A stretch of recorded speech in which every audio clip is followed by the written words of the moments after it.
Welcome to Markiverse first Fireside Chat. I'm delighted to have you all.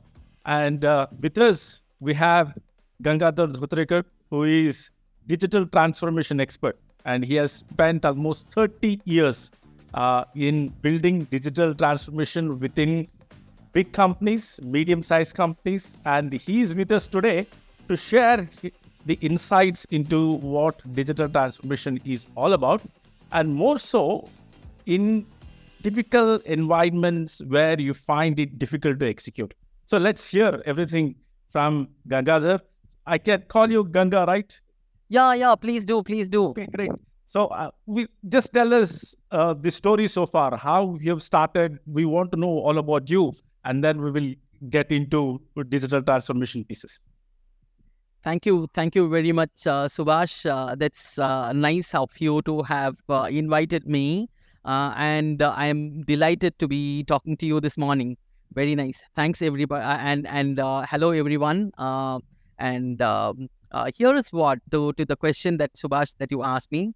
I have started my work way back in 1993, just after my graduation, and that was a time when computers were still at the realm of being introduced to various environments.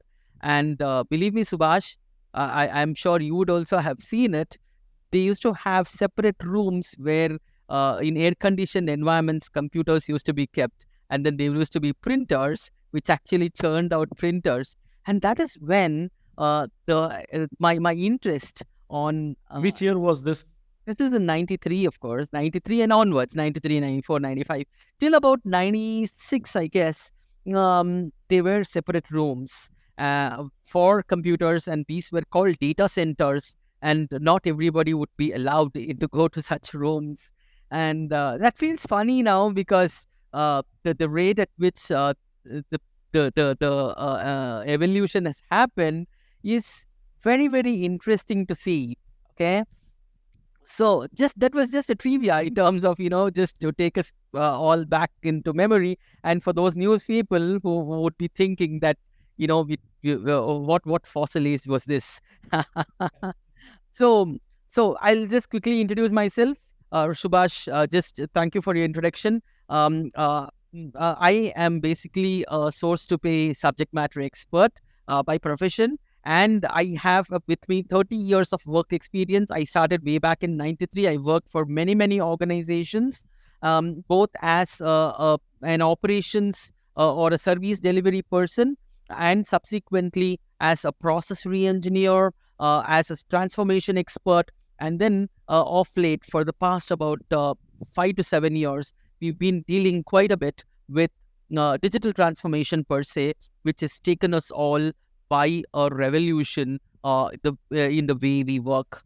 That's a quick one about myself. I live in Bangalore. I currently work for an organization called Halion, which is a spin-off of GSK's consumer product division. And it started as a separate company, and I work for them as a global source to pay SME and global process owner for their purchase to pay operations. That's a very, very quick one about myself, unless Subhash, you have more questions about me. Yeah. So besides Helion, I see that you also work for IBM and Accenture. Just give us your experiences or the projects that shaped your life, your career. Absolutely. So if I go back to the history, before joining Halion, I worked with Grant Thornton as a management consultant, and prior to that with IBM, and prior to that with Genpact, and with Accenture prior to that. And before that, I was working in individual capacity as an accountant, say with Levi Strauss, Kirloskar, and so on and so forth. So to tell you how my digital journey basically shaped up, this happened while I was with IBM, when they gave me a project to implement a RPA, which is robotics process automation, for multiple purchase to pay processes, where invoice processing was being expected to be performed by automation.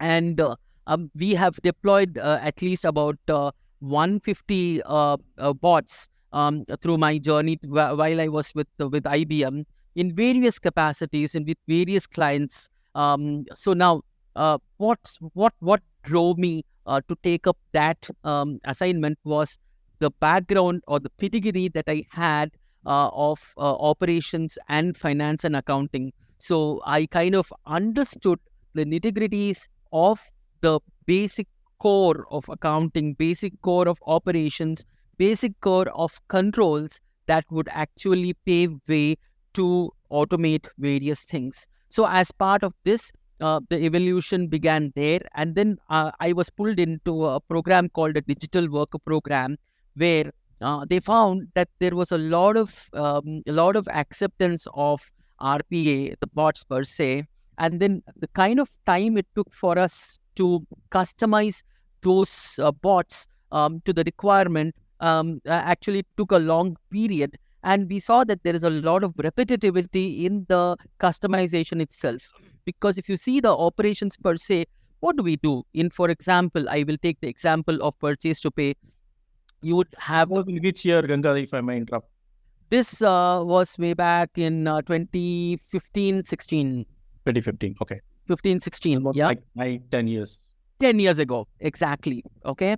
So then we saw that there's a lot of repetitivity, and the process per se would remain more or less similar, because you have to have a vendor onboarded, you have to have your PO in place, or with a purchase order in place, which is created, and then against that there is an invoice that comes. You record the contents of the invoice, you match it to the PO. So the process more or less remains the same. So the idea that came to us was that we should build digital workers in the form of bots, which are ready-made, which could be placed on the shelf for people to come and shop. And we reduce the amount of time that it takes for customization. And that's how we started this digital worker program. So that's one part of it. Post IBM, I joined GT, which is Grant Thornton, where I joined them as a management consultant because of the background that I had in doing multiple RPA implementations. And I also had my hand around digitization, where we implemented OCR. Just to tell you, OCR plays the upstream of automation, which is optical character recognition or digitization of information that's there in documents, which once digitized, you can do multiple things with the digitized data. That's how I had my hands around digitization. I had my hands around business process management tool as a layer that connected various dots of the operations, and then we culminated with automation. So that's how we formed a story of how we can automate. And there was also cognitive invoice processing, which actually the mission basically replicated the cognitive capabilities of human beings if it were to be processing invoices automatically. So that actually gave me a strength to go and stand in front of the client and present to them opportunities for them to automate. So this is how the journey was, and this is how we built around how we could basically bring about digital transformation into organizations. So before 2015, you didn't have any experience of this sort. How did you? What were you doing before 2015, and how did you get into this business transformation or digital transformation piece? Was it by accident? Was it by choice? Okay. It was, I will tell you. So before 2015, I worked for Genpact, and initial about 2010, 2011, I worked as an operations leader. I was a service delivery leader, positioned to handle clients and teams in Genpact. And that is when once I saturated in that role, I started taking up process reengineering as a practice. So I was given the opportunity to travel across the globe, see processes, assess processes, identify any gaps that were there, implement operational excellence as a practice, do Lean and Six Sigma, and see how we could make processes more and more efficient. And that time, believe me, RPA was not, I will not say not at all prevalent. It was prevalent, but then it was not kind of, easily acceptable by the customers. However, the point in to be noticed is during that period, because I did process re-engineering, and I had built up the capability of talking to clients, doing process assessments, detailing the process This is a Genpact. documentation. Yes, in Genpact, process documentation, and we could see which are the processes that could be performed automatically, which are the processes that need manual intervention, and even by using macros or reporting, or for one of the clients based out of Houston, Texas, we actually transformed their procurement tool. Basically, they had a legacy tool, and we introduced Coupa to them, and Coupa gave the capability of giving user interfaces on mobile application way back in 2012. I'm talking about, because this was a sensitive business, and people could connect to their network, or the office environment, and the buyers or the directors could basically approve purchase orders which were raised. That was a different kind of a business, although let me not belabor on the type of business that. But then digital transformation kind of started evolving in many ways. Post that, we talked about digitization and things like that. However, to answer your question in short, yes, I had experience of doing process re-engineering as a practice, and I basically went around literally the entire globe and started implementing process re-engineering, identifying wastes and Lean and Six Sigma and so on and so forth. So yes, to tell you, I did not have any experience in doing digital as a practice before 2015, before I took up that responsibility with IBM. Okay. Did you have to do Six Sigma certification or any of those sort before you got into this role? It was not a compulsion. Okay. In Genpact, generally the practice is to have people certified on green belt and black belt also, if people were interested. So it was kind of a necessitation for us to do that as employees in Genpact, as people who were there in operations. But then that definitely helped for us in performing a value stream mapping exercise, which is a part of Lean Six Sigma, and then value stream mapping, and then identifying non-value adds, and then doing the 5I analysis, and so on and so forth.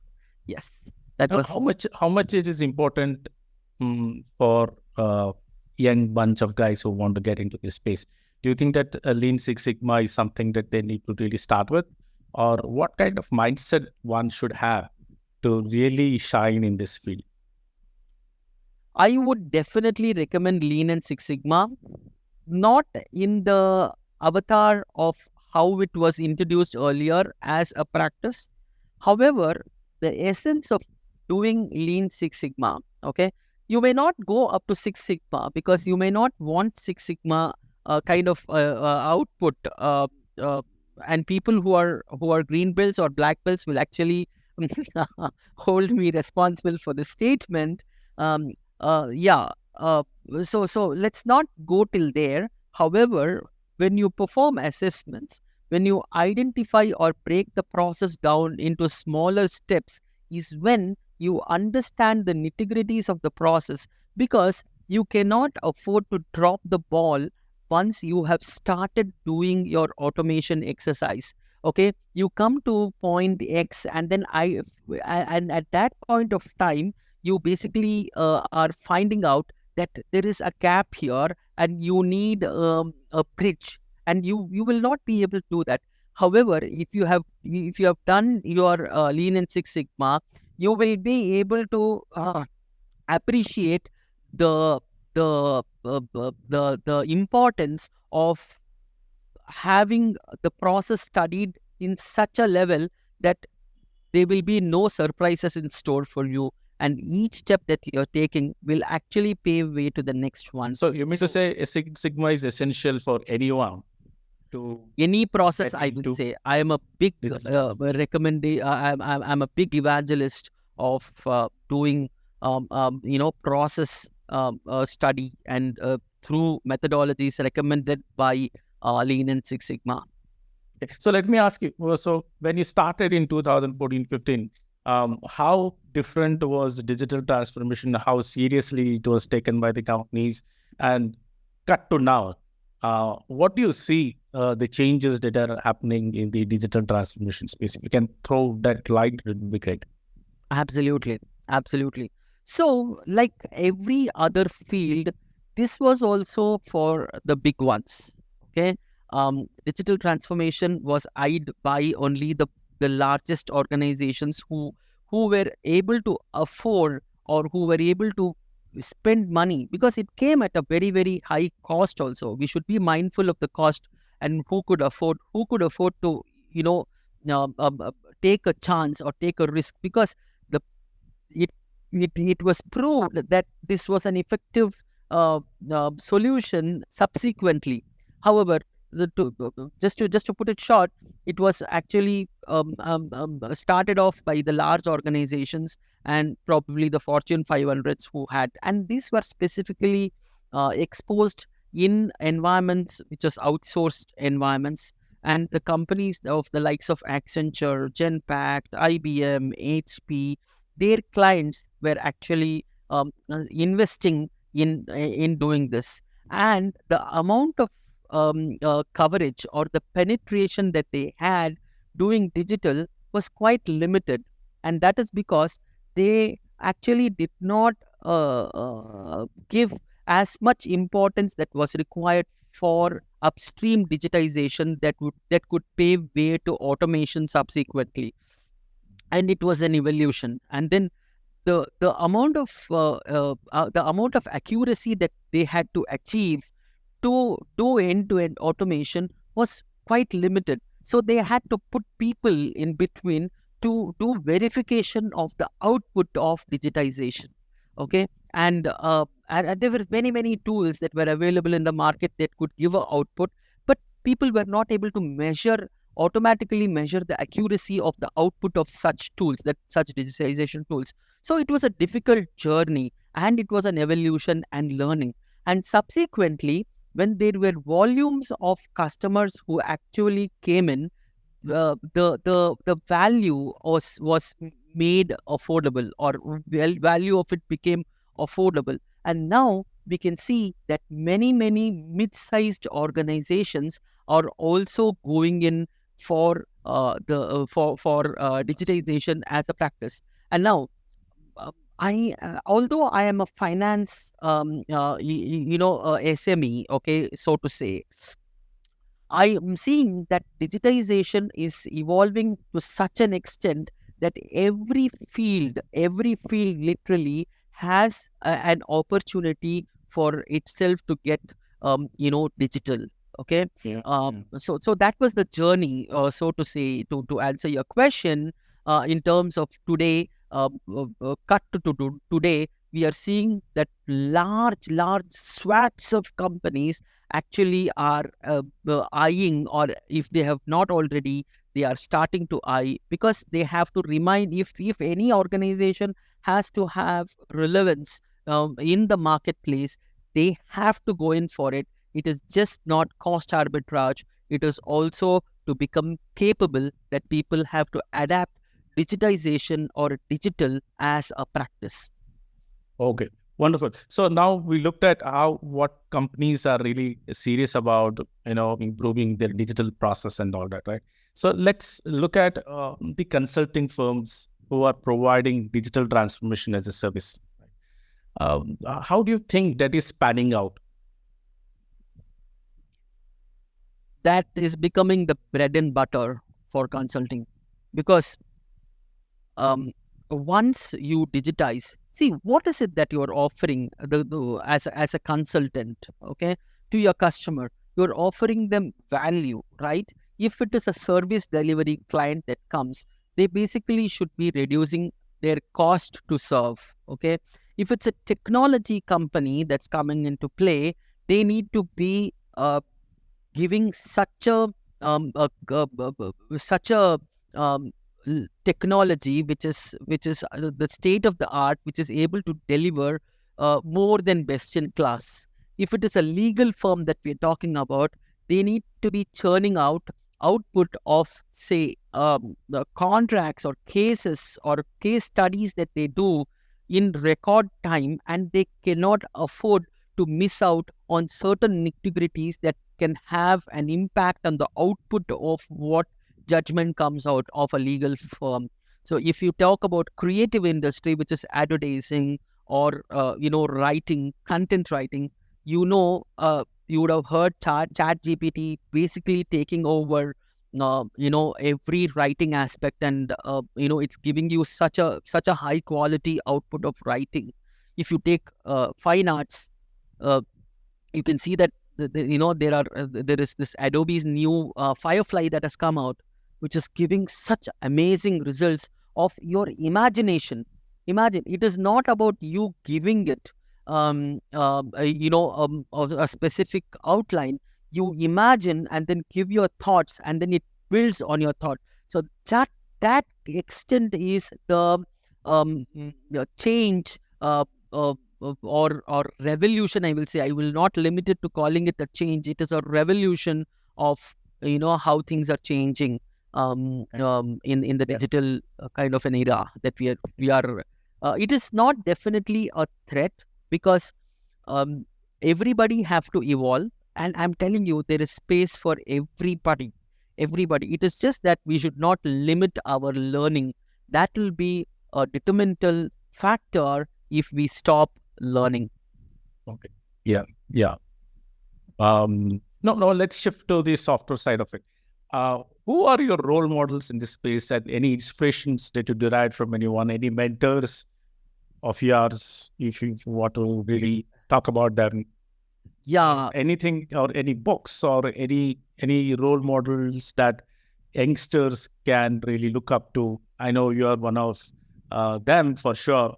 But looking at from your own experience, because when you started, did you have role models compared to now? Because now you will have too many role models. But at that time, did you have any role models, and how did you, yourself inspire, to get going in this space, because everything was new? Yes. Yes, I did have multiple role models. I did not limit myself to one or two, because on the software side of it, my role models were large the leaders of large clients, who would basically think differently. And I'm not naming everybody here, because it becomes a little too cumbersome for us to relate to those examples. But then, yes, there were many role models who I could, relate to and understand the way they thought, and then I aspired to be doing, what they did. So I had people who encouraged me, both within the organization and outside the organization. I told you that I was doing service delivery for my basic living, which was very good. In fact, it was not bad at all. But my thought always was revolving around how could we do this automatically, so that we could, right from doing basic macros onwards. When I'm talking about 12, 15, 20 years ago, where macros were prevalent, and people who wrote macros were of high demand, even within, and it did not need an engineering kind of a background, where it was not coding per se, but then programming per se was a requirement had a requirement of engineering. But I went to NIIT. I learned some amount of C++ Unix. I know I am talking like fossil, but then yes, way back in 94, 95, 96, that is the time I went to NIIT. I learned C++ Unix. I don't remember any bit of it right now, but I kind of understand the importance of how systems or computers would play a role in everyone's life right from then. So the ignition happened that time. The engine started some time back. That's a evolution journey that I went through. Oh, that's awesome. Any books that you would like to recommend? Oh, okay. I kind of can remember two books that I have kind of gone through. One is Digital Transformation by Lindsay Hubbard. It was an interesting write on how digital transformation will have an impact on all our lives, and it's a good book. In fact, I recommend that book. And the other one that I can think of is something called the technology fallacy, if I'm able to remember the name right. It talked about the importance of people in digital transformation, what role people would play in digital transformation, and it's actually emphasized on the people part of it, which actually attracted my attention. And this was by one Gerald C. Kane, if I'm able to remember the name. So these are the two books that I can immediately think of if I have to tell you any. That's awesome. Awesome. Thanks, Inga. And want to wind up with one last question. Uh, what is your vision like, and what do you see the digital transformation shaping the future? While I tell you my vision, I will tell you my wish also. Okay, I wish and want to tell people that do not be afraid of digital transformation. Okay, so I go around telling people that people should not be averse to digital transformation, especially the student community. And my vision is to make this as a technology, as a tool, as an art made available to largest number of people, so that whatever is the finding that has been done, where cognitive capabilities are being replicated to be done by machines, um, uh, uh, make use of your cognitive capabilities for betterment, for doing innovation. So let's not concentrate too much on doing repetitive things as human beings. Let's get to a better level is Awesome. my vision of Awesome. digital transformation. Awesome. Great. Before we wrap up, do you have any tips or lessons that you would like to share with listeners, viewers? Oh, sure. Do let me know if you have any questions around digital transformation. And whenever you look at a process, or when you look at an output, keep thinking about how this can be done faster. I don't mean faster means quicker, shabby things. With the amount of accuracy that is required, with the customer satisfaction kept in mind, any output has to be looked at more from a point of view of digitization, so that we will be able to get to the next stage, if that makes sense to you all. Yeah, thank you, Ganga. Thank you so much for the insights. I'm sure that everyone must have learned a lot about what digital transformation is all about. Plus, they got to know more about you, more about how you started your life journey, how you made yourselves known in the industry, especially in the digital transformation space. Uh, so, if you have any questions, please feel free to write to Ganga. His email address is here on the screen. So look forward to receiving your questions, and I'm sure Ganga will find time to write back to you. Absolutely. Thank you, Subhas, and Markiverse, and everybody who is on this chat show right now, to have joined and have taken the time, or who will be watching it in the future. And it is my delight to have addressed or discussed with Subhas this morning, and looking forward to many more occasions to meet or talk to you all. Thank you so much. Thank you. Bye bye. Thank you. And thank you, everyone. Thank you.